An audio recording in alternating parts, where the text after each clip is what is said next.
升级！把之前的小黄瓜三明治变成奢华版本。嘿，大家好，我是亨瑞，一个和你一起提升厨艺的频道。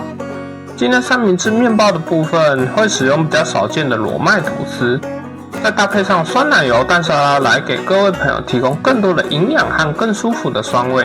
对了，大家别忘记按赞、订阅亨瑞的频道，并开启小铃铛来支持亨瑞，并将影片多多分享给更多朋友哦。小黄瓜的部分就不多说了，处理的方法可以参考其他亨瑞做小黄瓜三明治的影片。但不同的是，今天亨瑞小黄瓜会用斜切的方式，来让口感更加提升。这里切得厚一点，大概抓 0.3 公分左右。如果你比较喜欢之前的薄片，或是更厚的小黄瓜，你想把它切成喜欢的厚度的话，也可以。不过亨瑞认为 0.3 公分的小黄瓜片会带给今天的三明治比较刚好的脆度和口感。小黄瓜我们先放一边，我们先来处理一下今天的蛋沙拉。先加入美乃滋1大匙，和之前的蛋沙拉比较不一样。这款蛋沙拉亨瑞今天会加入酸奶油，利用它厚重但不刺激的酸味，和今天的裸麦面包结合在一起，味道会非常的搭。酸奶油在这里加1大匙左右。白胡椒粉1/3小匙，盐1/3小匙，百里香一样也1/3小匙就好，不要多。细香芹也叫做欧芹，加一点点就好，记得搅拌均匀就好了。这些材料在量贩店或是百货公司的超市都很容易买到。调好的酸奶油先放旁边，让味道融合一下。蛋的部分很简单，只要做成水煮蛋就可以了。煮水煮蛋的时候，大家的印象是不是要先烧一锅热水，再把蛋放进去煮10分钟，还要等它放凉再剥壳呢？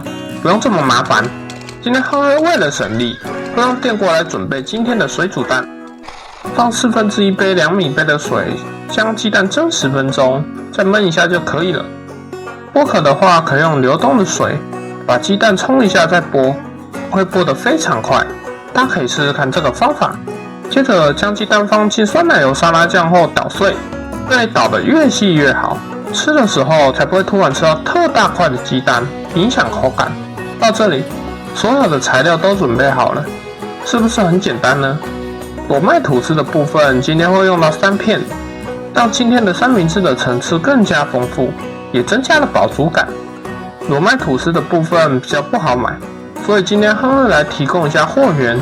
大家可以到美式卖场或是一个叫马可先生的面包店去买，会比较容易买到。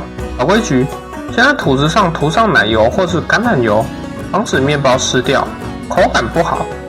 接着放上酸奶油蛋沙拉，两面都涂上奶油的裸麦吐司，叠上小黄瓜。叠小黄瓜的时候，把小黄瓜排得整齐一些，切出来的时候会比较好看。一样撒上白胡椒粉，让小黄瓜的层次更加丰富。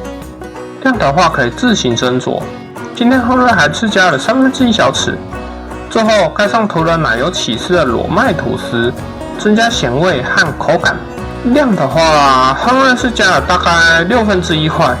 为什么呢？经验。如果你不喜欢吐司边的话，你也可以把吐司边切掉，没关系。最后把吐司纵切，方便摆盘。因为今天的小黄瓜是斜切的，口感上的问题就比较不存在了。到这里，一份超级清爽、用超快速做好的亨瑞版奢华小黄瓜三明治完成。咬下的瞬间，三明治的厚实传遍身上每个角落，蛋沙拉醇厚的酸和奶油起司的微咸融合得恰到好处。小黄瓜片尤其关键。脆度的加入补足了一般三明治不足的咀嚼感。最后是幕后工程裸麦吐司，独特的麦香是让这份三明治变得奢华的灵魂。少了它，这份三明治就会逊色许多。别犹豫了，快去找黑麦吐司来完成这份奢华版的三明治吧！谢谢大家。如果你们喜欢这部影片的话，欢迎帮亨瑞按赞、订阅加分享。它将协助你们激发对烹饪的灵感和信心。我们下回不见不散，拜拜。